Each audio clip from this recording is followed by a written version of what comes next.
प्रभातखबर.com, विश्वास वही, रफ्तार नहीं। नमस्कार, आप देख रहे प्रभात खबर और मैं हूं आपके साथ रितु सुमन। भारत में पेट्रोल डीजल के दामों में बढ़ोतरी ड्राइंग रूम की चर्चा से निकलकर संसद और सड़क तक पहुंच चुकी है। तेल नहीं, तेल की धार को देखा जा रहा है। कभी टैंक फुल कराने वाले पॉकेट के हिसाब किताब के चक्कर में काम चलाऊ ड्राइविंग करने में जुटे हैं। लॉन्ग ड्राइव सपना बन चुका है। कहने का मतलब है कि तेल के बढ़ते दामों ने नेताओं को बैठे बिठाए नया मुद्दा दे दिया है।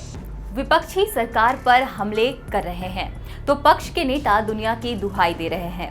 क्या पक्ष विपक्ष के हमले और बयानबाजी से दाम घटेंगे?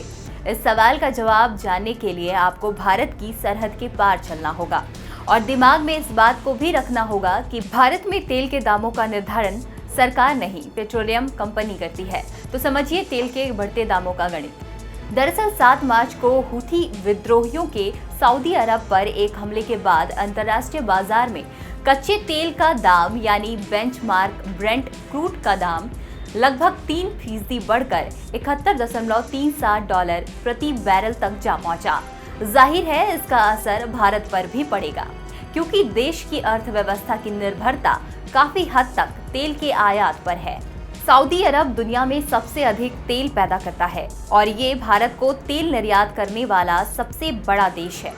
भारत तेल आयात करने वाला अमेरिका और चीन के बाद तीसरा सबसे बड़ा देश है और इसने पिछले साल अपनी जरूरत के पेट्रोलियम उत्पाद का 85% हिस्सा आयात किया था, जिस पर इसने $120 अरब खर्च भी किए थे। रिजर्व बैंक ऑफ इंडिया की एक रिपोर्ट की माने तो अंतर्राष्ट्रीय बाजार में कच्चे तेल की कीमत में हर $10 प्रति बैरल की बढ़ोतरी से भारत का आयात बिल कई गुना बढ़ जाता है। दूसरी तरफ पेट्रोल पंपों पर पेट्रोल और डीजल के दाम भी बढ़ जाते हैं। इन दिनों भारत के कुछ शहरों में पहली बार पेट्रोल का दाम ₹100 प्रति लीटर तक पहुंच गया है।